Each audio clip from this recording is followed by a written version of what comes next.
All right, let's go knock out some skids. Sheesh. What's going on, everybody? Welcome back to the channel. Today we're going to be doing an install on some C4 skids for the 3rd Gen Tacoma.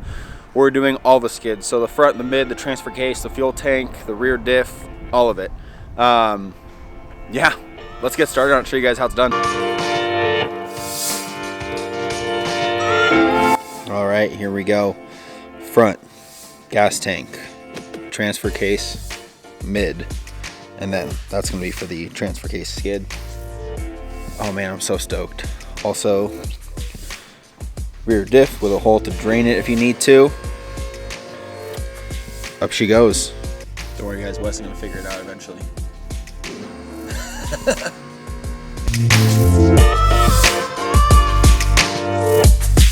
All right, step one. So after you've removed your skid, since I didn't have mine, this will be step one for us. You're gonna take a 17mm socket, remove these 2 bars in the front, which Wes will show you right now. So yeah, these support brackets, they come with your factory skid just to help brace it, and with our steel skids, you will not need them, so you can rip those out. You will have to reuse some of that hardware, so save it. Yeah, save those OEM bolts that he's taking out right now, because you will reuse those for the new skid.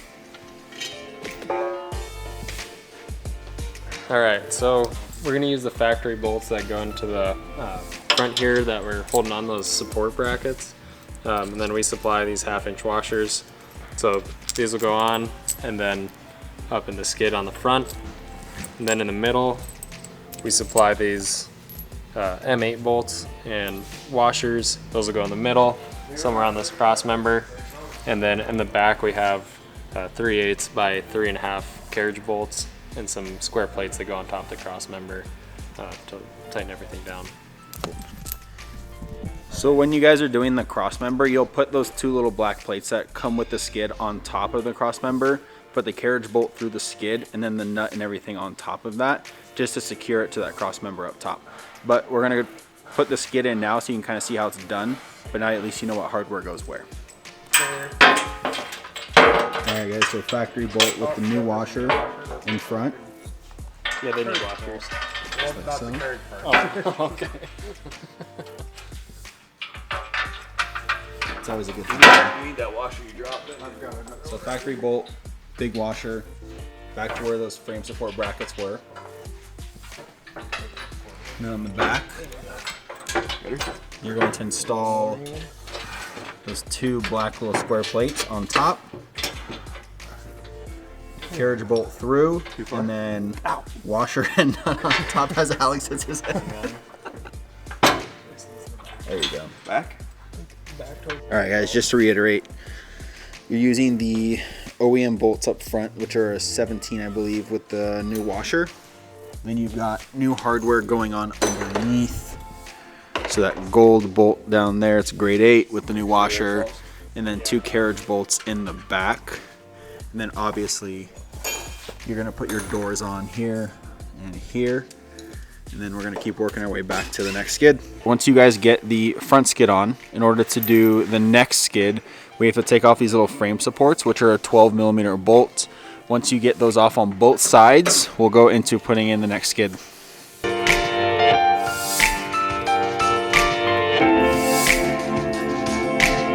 All right, once the front skid is in, you guys are gonna move to the next skid, so the mid skid. To do that, we're gonna use the same 12mm factory bolts that we use to take out the frame support brackets to get it mounted up, and then we'll show you how to actually do it. So the lip of the second skid is gonna go on top of the first skid. You can use a couple of bolts in the back to hold it in place, since the front's gonna be held up by the front skid. You'll also receive a couple of larger washers to put on those bolts to hold the skid up a little bit better. So just like that. Now you can get to work on the rest of them. All right, so once you have those back factory bolts in and holding the skid in place, you're gonna take these carriage bolts here, like Wes is doing now, put those up through the 2 skids, put a washer on the back, and then a nut behind that. Once we have all 4 of these carriage bolts in, we're gonna take these back out and let it kind of hang from the front, because the other skid that goes behind this is gonna be slid into place there as well. So for the transfer case skid, we're gonna put the cross member, attach it to this skid here using the 4 carriage bolts facing upwards. That'll fit into place. Then you have 2 more carriage bolts that'll go in on the side here. You're gonna put a washer and then a nut as well on each one of these. Once that's secured, we'll go and line it up with the other skid on the truck already, but don't tighten them down all the way so you can have the wiggle room that you need to adjust everything. And once everything's in place, then you'll tighten it all down. So now the cross member is attached to this transfer case skid. If you guys already have sliders, specifically the C4 sliders, you're going to, see if you can see this, remove this carriage bolt towards the front, because the skid is actually going to use that and kind of sandwich itself there. So now that the carriage bolts for the sliders are out of the way, they're going to sandwich this skid in between the second skid and then put 1 bolt through where the slider bolt was, and that'll kind of hold it in place where we can get everything else set. So once you guys have the skid kind of held in place by the 2 bolts on the outside and then sandwiched between the second skid, you're going to take these plates to where the 3 slots are facing inwards and the 1 is on the outside. You're going to slide that into place till that lines up with these holes here, and then you'll have your hardware, which is the gold stuff, yeah? Yep. So you'll take your hardware, put that up and through.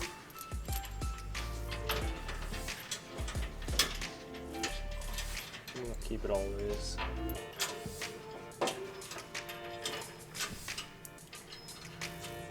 Just like so. Move the washers out of the way so they're not stacked. And again, we are going to keep it all loose so we can move stuff around and shift it if we need to.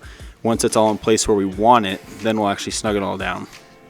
Alright, so now that we have these 2 in, they're still loose. There's a carriage bolt that Wes is putting in here. That's going to go on the outside slot. We're not going to use this slot here. We don't use it on the 3rd gen Tacomas for the skids. But you'll put that through, put a washer on top, and then a nut. Oh, you need some? I need to get a square nut plate. Let's see, so it'll be that guy and nut. I think we're actually doing a square nut plate on the top, and then we'll do the... Sweet. All right, we're on the fuel tank skid now. So you guys are gonna have 4 12mm bolts in the middle. Remove those. We have some holding up the skid right now, but as you can see, this thing is just like flimsy freaking plastic. It's useless.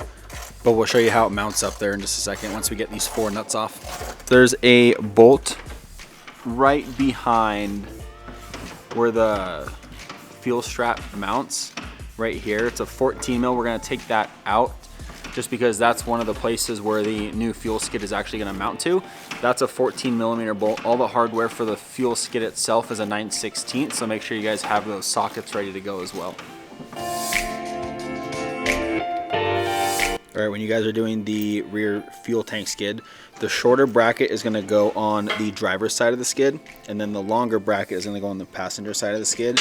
The driver's side bracket mounts to the inside of the skid, and the passenger side is gonna mount to the outside of the skid. So it'll look like this on the driver's side, and then like this on the passenger side. So the passenger side is on the outside of the skid with this facing out. Driver's side is on the inside, also facing out. And we'll show you where these actually mount up to here in just a second.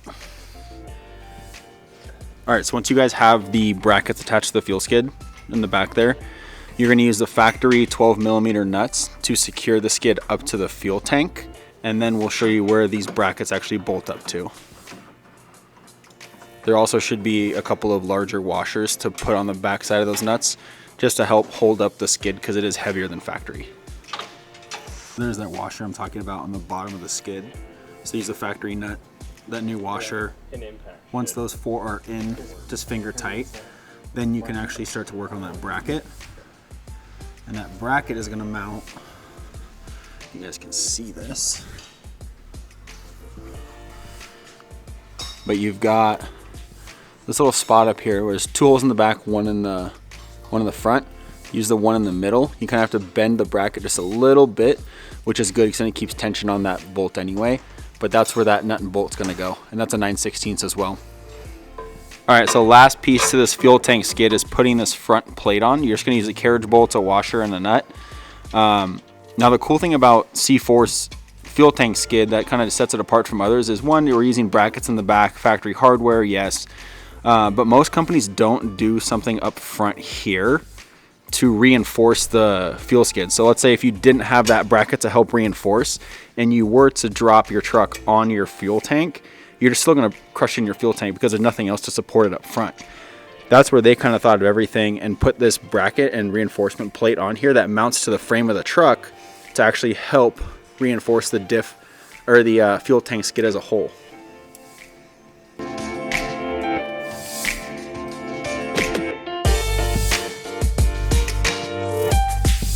All right, once you get these carriage bolts for this reinforcement plate in but loose, you're gonna take this bracket, go ahead Alex, you're gonna put it up into the frame here, so inside there, and then you're gonna run your other 2 bolts through the frame there to that plate and put a nut and washer on top of that as my Colorado mud comes flying out. So the plate's inside the frame there. Now we're gonna basically put the washer through the nut and nut on top. All right, and that's what it'll look like all done. So again, you've got the 2 brackets that mount up, and then you've got the 4 factory nuts that mount in the center, and then this support bracket here. Looks sturdy as hell.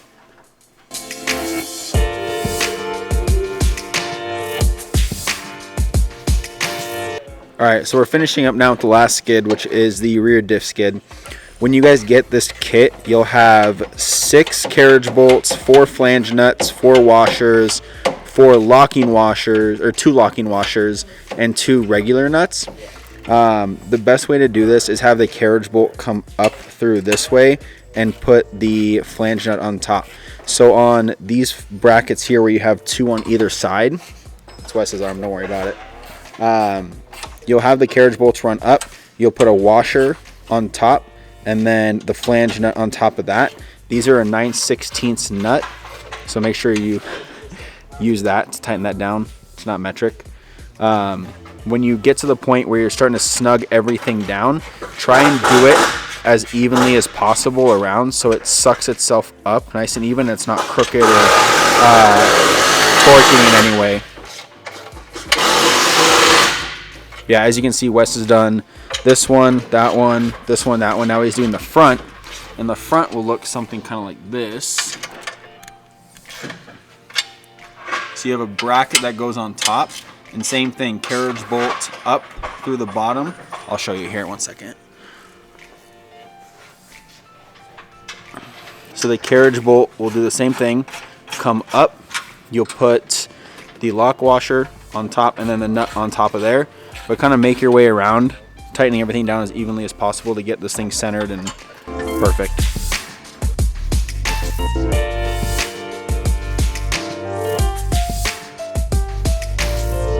And just like that, the rear diff skid is on. So you don't need to get metal to metal on the bracket to the skid on any of these here on the bracket itself. They're designed to have a little bit of a gap for some room, so if you do take a hit, it's not just tension on tension. But there you go.